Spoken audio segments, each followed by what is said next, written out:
开始。 Jack looked back at Peanut. The mouse was running back and forth on the M. Stay here and be safe, said Jack. We'll be back soon. Jack swung himself over the windowsill. His feet touched the floor of the landing chamber. Annie, he called. There was no answer. Jack looked at his diagram. It showed only one way to go. Jack walked along the curved white wall to the stairs. He climbed the steps to a hallway. Jack, hurry! Annie was at the end of the hallway, standing in the airlock. She peered out a window in a giant door. Jack hurried toward her. Annie stepped aside so he could look out the window too. Oh man, said Jack. What he saw took his breath away. He stared at a rocky gray land.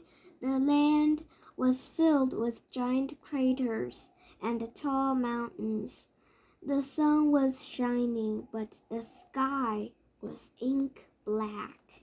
Say hi to the moon, Annie said softly. Chapter 3, Open Sesame. The fourth M thing must be out there, said Annie. Beside the door was a button with the word open on it. Annie reached for the button. Wait, Jack grabbed her hand. There's no air on the moon, remember? All right, but we have to go out to find the M thing. Let's see what the book says, said Jack. He pulled the book out of his pack. He flipped through it until he found a page that showed the surface of the moon. He read aloud. It takes 28 Earth days to equal 1 day on the moon. No air protects the moon from the sun's rays, so daytime heat reaches 260 degrees.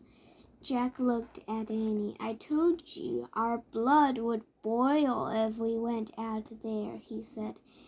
Yuck, she said. Jack read from the book again.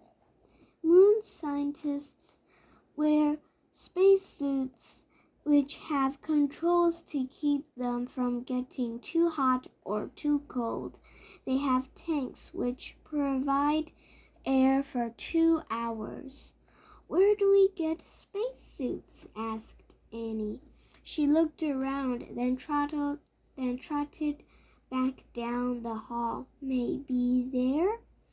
Jack was studying his map. Let's try the spacesuit storeroom.